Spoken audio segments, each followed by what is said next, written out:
This is an ABP Life podcast. Congress के पूर्व अध्यक्ष राहुल गांधी और उत्तर प्रदेश के पूर्व मुख्यमंत्री और समाजवादी पार्टी के अध्यक्ष अखिलेश यादव ने संयुक्त प्रेस कॉन्फ्रेंस की। इस दौरान लोकसभा चुनाव पर बात करते हुए कांग्रेस नेता राहुल गांधी ने कहा कि ये चुनाव विचारधारा का चुनाव है। भारत गठबंधन और कांग्रेस पार्टियां संविधान और लोकतंत्र की रक्षा करने की कोशिश कर रही है। उन्होंने कहा कि चुनाव में 2-3 बड़े मुद्दे हैं। बेरोजगारी सबसे बड़ा और महंगाई दूसरा सबसे बड़ा मुद्दा है, लेकिन बीजेपी ध्यान भटकाने की कोशिश कर रही है। जबकि अखिलेश यादव ने कहा कि इस वक्त हवा पश्चिमी यूपी से चल रही है और इस पूरे मामले पर हमारे साथ इस वक्त बात करने के लिए राजनीतिक विश्लेषक शंभू भद्र जी हैं। शंभू जी, सबसे पहले तो आपसे यही सवाल है कि पहले चरण के चुनाव प्रचार के आखिरी दिन जो कुछ संयुक्त प्रेस कॉन्फ्रेंस के दौरान राहुल गांधी और अखिलेश यादव ने कहा, आप कैसे देखते हैं इसको? देखिए, बड़ी बात तो ये है कि ठीक है, चुनाव है और हर किसी को अपनी बात रखने का एक मौका होता है और इसी सिलसिले में राहुल गांधी और अखिलेश यादव ने प्रेस कॉन्फ्रेंस के जरिए अपनी बात रखने की कोशिश की है। लेकिन जो इसमें मुख्य मुद्दा है, जैसे राहुल गांधी ने उठाया है कि संविधान खतरे में है या लोकतंत्र खतरे में है, तो ये जस्टिफाई इसलिए नहीं होता है कि लोकतंत्र अगर खतरे में है तो फिर आप इस चुनाव में भाग कैसे ले पा रहे हैं। आप खुद ही इस चुनाव में प्रत्याशी हैं, इस चुनाव को जीतने का दावा करते हैं, आप पूरे देश में चुनाव लड़ रहे हैं। तो अगर ऐसा हो रहा है तो निश्चित रूप से लोकतंत्र खतरे में नहीं है। और ये जो एक डराने की कोशिश है या कुछ खास समुदाय को एक मैसेज देने की जो कोशिश है कि लोकतंत्र खतरे में है, तो ये जस्टिफाई नहीं है और ये तार्किक रूप से सही नहीं है। और राहुल गांधी जैसे नेता जो अभी अभी तेलंगाना में सरकार उनकी बनी है, इससे पहले कर्नाटक में उनकी सरकार बनी है, जगह जगह उनकी सरकारें बनी है। हर एक अखिलेश यादव भी कितने साल इसी लोकतंत्र के सिस्टम के तहत सत्ता में रहे हैं। तो ये कहना कि लोकतंत्र खतरे में है, मुझे नहीं वाजिब लगता है और जनता भी इस बात को इस रूप में स्वीकार नहीं करेगी, क्योंकि लोकतंत्र के सबसे बड़े पर्व महासमर अभी चालू है, शुरू हो जाएगा 19 तारीख को। कम से कम 102 लोकसभा सीटों के लिए पहले चरण का मतदान है और उसमें सभी जो नागरिक हैं, वोटर हैं देश के, वो भाग लेंगे।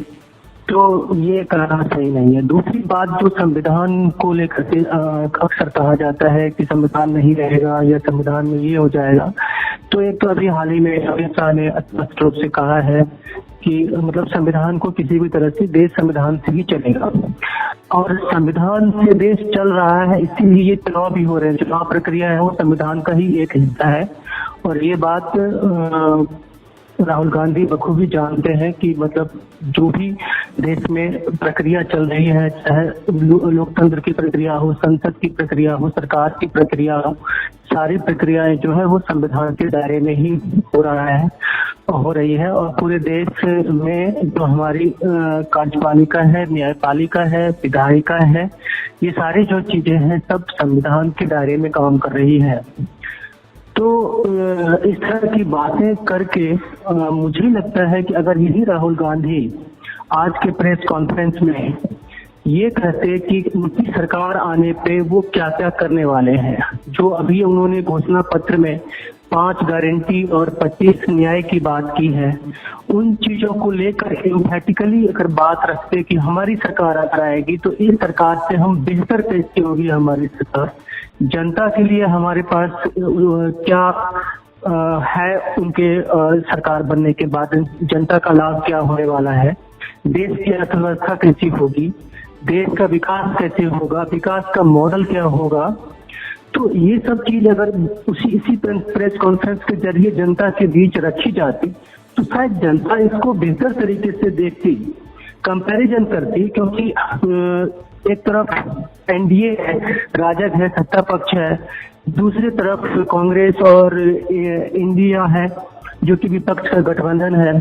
तो दोनों की जो मैनिफेस्टो के अलावा जो नेता बात कह रहे हैं सार्वजनिक मंच से, उसमें जनता जरूर उस बात को सुनती है, देखती है, समझती है कि कौन अगर किसकी सरकार बनेगी तो उनका कल्याण होगा, देश का कल्याण होगा और देश विकास के लिए देश में शांति जो है वो कैसे कंटिन्यू रहेगी।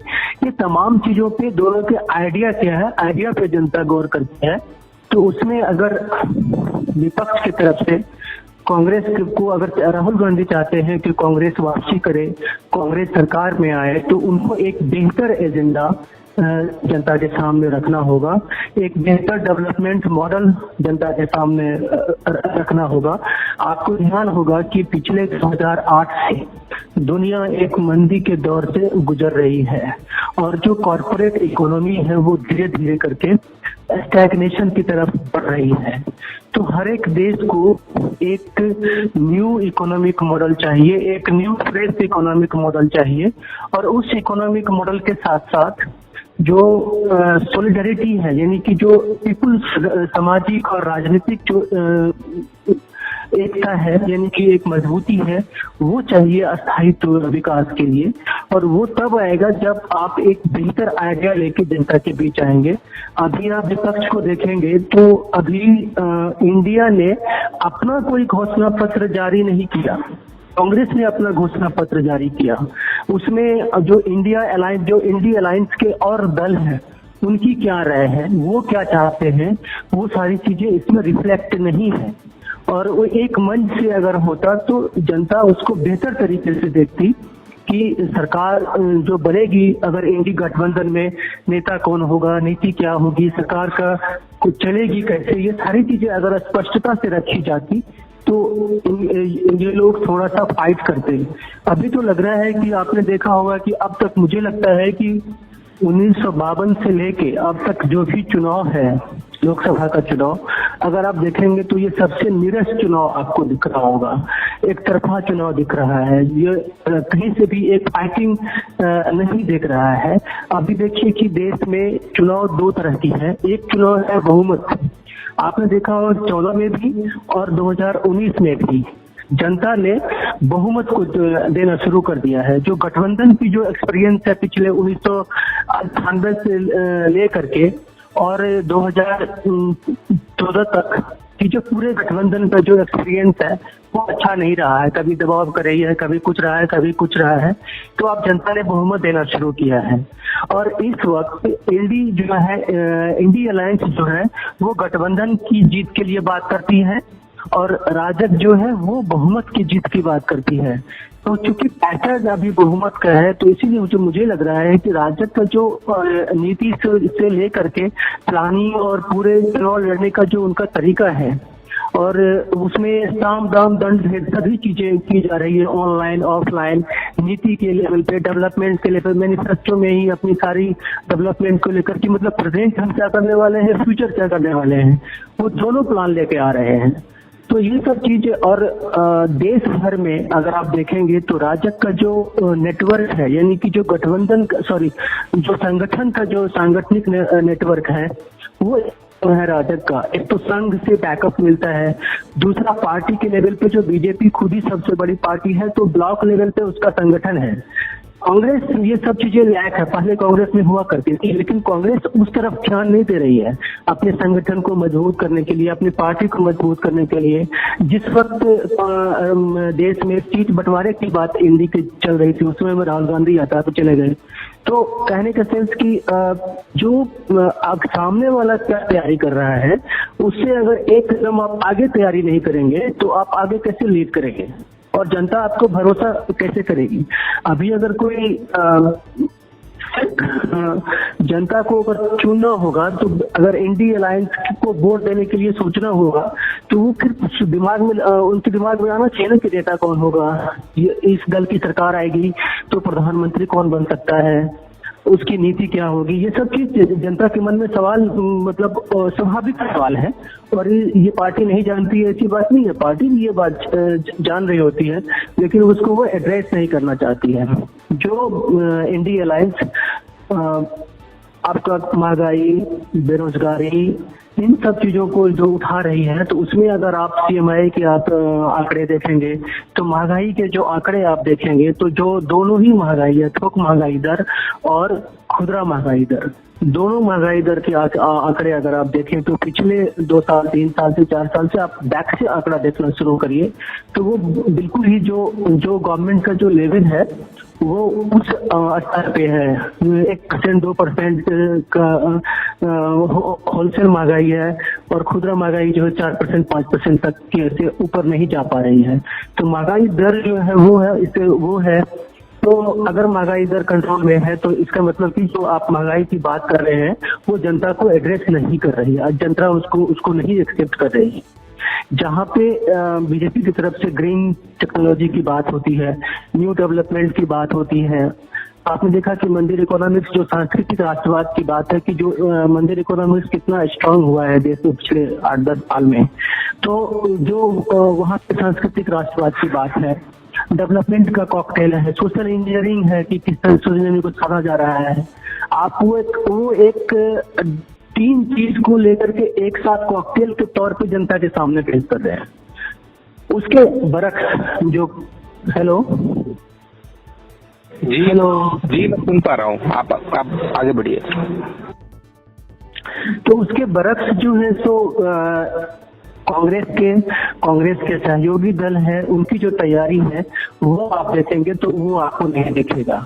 एक छोटा सा एग्जांपल, ममता बनर्जी की सरकार पिछले 2 टर्म हो गया है, तीसरा टर्म इनका चल रहा है। मान लीजिए कि इतने साल से आप पश्चिम बंगाल में है, एक पार्टी के तौर पे आपके पास एक स्टेट का डेवलपमेंट करने का पूरा मौका है, लेकिन क्या कोई इकोनॉमिक पॉलिसी लेके आए स्टेट के लिए? क्या पश्चिम बंगाल के जो गरीबी दर है वह उससे बाहर आया? क्या गरीबी वहाँ कम हुई? क्या उद्योग धंधे लगे हैं? क्या लोगों को रोजगार मिला?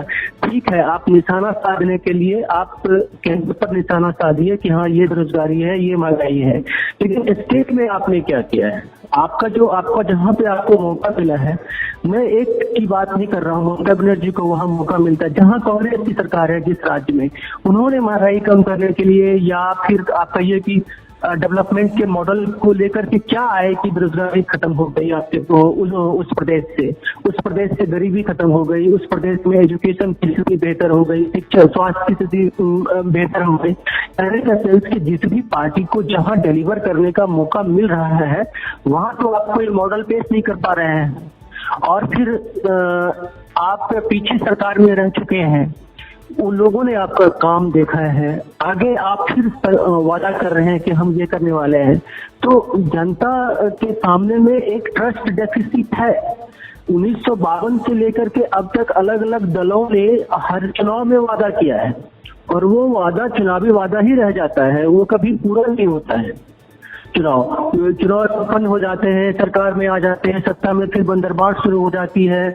और अभी देखिए करप्शन ट्रांसपेरेंसी आनी थी गवर्नमेंट में, चाहे इलेक्टोरल रिफॉर्म की बात हो, पॉलिटिकल रिफॉर्म की बात हो, जुडिशियल रिफॉर्म की बात हो, चाहे पुलिस रिफॉर्म की बात हो, सारे रिफॉर्म यूं पड़े हुए हैं चाहे किसी की भी सरकार आई हो। उस बेहतर ढंग से हमने एक व्यवस्था नहीं बना पाए हैं देश में। जो पॉलिटिक्स में जो क्रिमिनल का जो एंट्री है वो भी खत्म नहीं कर पाए हैं हम 100% तरीके से कि जो क्रिमिनलाइजेशन जो पॉलिटिक्स है वो रुक जाए, अपराधी राजनीति में ना आ सके, वो चैनल भी हम बंद नहीं कर पाए हैं। तो हमारे देश की जो राजनीति है वो एक समझिए कि कंप्लीटली जो एक होना चाहिए आदर्श राजनीति होनी चाहिए, वो स्थिति अभी तक तो हो ही नहीं पाएगी। उसमें सभी दल जिम्मेदार हैं, सत्ता पक्ष के दल भी जिम्मेदार है, विपक्ष के दल भी जिम्मेदार हैं, और संजोग से ऐसा कोई दल नहीं है इस चुनाव में जिसको कि किसी न किसी रूप में सत्ता में रहने का मौका नहीं मिला है। पिछले 75 साल में हर मतलब रहा है। तो लेकिन ठीक है, इस हमाम में सभी नंगे हैं, कोई थोड़ा कम कोई ज्यादा। तो जो अभी मुझे लग रहा है कि जनता के सामने भी एक यक्ष प्रश्न है कि हम कैसी व्यवस्था का चुनाव करते हैं, कैसे नेता का चुनाव करते हैं, किस तरह से हम वोट देते हैं, हमारी वोट की अहमियत क्या है। ये सारी चीजें अगर मान लीजिए जनता इस बात को समझना शुरू कर देगी तो शायद एक बेहतर सरकार या बेहतर व्यक्ति का चुनाव होगा और एक बेहतर सरकार बन सकती है।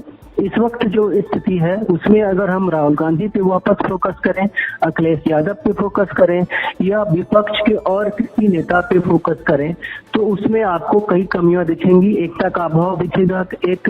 एक नेता के तौर पे जो राष्ट्रीय स्वीकार्यता है, क्योंकि जो इंडिया अलायंस में अधिकांश नेता वो है जिनकी एक्सेप्टेंसी उनके स्टेट में है, रीजनल उसकी स्वीकार्यता है, राष्ट्रीय स्वीकार्यता नहीं है। तो राष्ट्रीय स्वीकार्यता में कांग्रेस के ही एक दो नेता हैं जिनकी स्वीकार्यता है, उसमें लेकिन स्पष्टता नहीं है कि उसको राहुल गांधी लीड करेंगे। आपने अध्यक्ष बना दिया खड़गे को, और खड़गे जी खुल के अध्यक्ष के तौर पे काम नहीं कर पाते हैं। जो पार्टी के अंदर बड़े बड़े नेता हैं उसको आप फ्रंट पे नहीं लाते हैं। अकेले राहुल गांधी या प्रियंका गांधी प्रचार प्रसार में है। और अभी सबसे बड़ा मैसेज, अभी तो हालांकि सीट डिक्लेयर नहीं हुआ है, लेकिन जिस तरह से कांग्रेस ने राहुल गांधी ने अमेठी से बैक, मुझे लगता है कि अभी तक उन्होंने अनाउंस नहीं किया है कि वहां से चुनाव लड़ेंगे। तो आप उत्तर भारत में एक मैसेज दे रहे हैं कि आपने मैदान खुद छोड़ दिया है। हालांकि अभी बाकी है सीट से, ये कहना थोड़ी अतिशयोक्ति होगी। अभी संभावना है कि हो सकता है कि आने वाले टाइम में अपने सीट के लिए खुद को वहां पे डिक्लेयर करें, अपने को प्रत्याशी बनाए वहां से अमेठी से, लेकिन अभी तक नहीं बनाया है। तो एक लग रहा है कि जो आप उत्तर भारत में कोई वो नहीं कर रहे हैं। दूसरा कि कांग्रेस से ही मान लीजिए कि उत्तर दक्षिण की बात सामने आई थी पिछले कुछ समय में, तो यानी कि उनको तेलंगाना में जीत मिली थी तो कहा कि दक्षिण के लोग समझदार हैं, उत्तर के लोग नहीं समझदार हैं। और आपको पता है कि अगर देश में आपको केंद्र में सरकार बनानी है तो जब तक उत्तर का समर्थन नहीं होगा, उत्तर से आपको अच्छी विक्ट्री नहीं मिलेगी, तब तक आप केंद्र में सत्ता में नहीं आ सकते हैं। क्योंकि दक्षिण में सीटें कम है, उसका एक लिमिटेशन है, और उसमें भी रीजनल पार्टियों का होल्ड है। चाहे आंध्र प्रदेश हो, चाहे तमिलनाडु हो, चाहे केरल हो, इन जगह पे आप देखेंगे तो रीजनल पार्टी का बहुत समय से होल्ड है। तो उस हिसाब से अगर आप देखेंगे तो उत्तर में आपको चाहिए सपोर्ट, पूर्व से आपको सपोर्ट चाहिए, पश्चिम से सपोर्ट चाहिए, एक समस्त भारत से आपको एक अच्छी सपोर्ट चाहिए। तो हम जब एक भारत की बात करते हैं, मतलब एकता की बात करते हैं, भारत को आगे ले जाने की बात करते हैं, तो उसमें उत्तर दक्षिण पूरा पश्चिम जैसी चीजें या विचारधारा नहीं आनी चाहिए थी। और कांग्रेस जैसी पार्टी से, जो कि देश के सबसे लंबे समय तक सरकार में रही है, केंद्र की सरकार में, उस पार्टी के नेता की तरफ से ऐसे भाव या ऐसी विचारधारा नहीं आनी चाहिए थी। और अगर कोई जैसे बीजेपी एक सामने में स्ट्रांग अगर उसको दिख रहा है, जो भी है कि कांग्रेस को दिख रहा है कि स्ट्रांग है, तो आपको ये देखना पड़ेगा कि आप उनसे बेहतर बनने के लिए खुद को कितना और स्ट्रांग बनाते हैं, न कि आप किसी एक नेता को टारगेट करें। कि मान लीजिए अभी देखिए कांग्रेस का कैंपेन देख लीजिए, कैंपेन पूरे इलेक्शन कैंपेन देखिए, प्रचार देखिए, राहुल गांधी के भाषण को सुनिए, तो वो सीधा एक या तो मोदी पे अटैक करते हैं या मतलब बीजेपी की बात करते हैं। हम क्या करेंगे उसके साथ साथ, जैसे कि मान लीजिए सरकार की कमियां तो आप गिनाइए कि सरकार ने व्यक्तिगत स्तर पे क्या क्या फैसले लिए, उसमें क्या क्या कमियां थी, वो आपको अधिकार है, आप वो बात कहिए। लेकिन उसके साथ साथ यह भी कहिए कि आपकी सरकार अगर आती है तो आप नया क्या करने वाले हैं। सिर्फ मोदी पे अटैक करना, वो कहीं से भी वो 2014 में भी देखा, उसके पहले भी देखा आपने, और उसके 19 में भी देखा कि मोदी पे सीधे अटैक करने से कांग्रेस को कोई लाभ नहीं मिलता है, उल्टे बीजेपी को लाभ मिलता है। जब कांग्रेस ये बात जान चुकी है फिर भी उसके नेता बार बार वही गलती करते हैं। तो मुझे लगता है कि ये कांग्रेस की नीति में बदलाव करने की जरूरत है। तो ये जो नीति है कांग्रेस की, अटैकिंग नीति, वो सही नहीं है। कांग्रेस को अपने लेवल पे एक पॉजिटिव नीति लेके आनी चाहिए कि हम क्या करने वाले हैं। उसके साथ अगर संवाद करें जनता से तो वो ज्यादा उसको स्वीकार्यता मिलेगी, ज्यादा जनता उसको एक्सेप्ट करेगी और टू दी पॉइंट बात करेगा। एबीपी लाइव पॉडकास्ट के साथ बातचीत करने के लिए शंभू भद्र जी बहुत शुक्रिया आपका। This is an ABP Live podcast.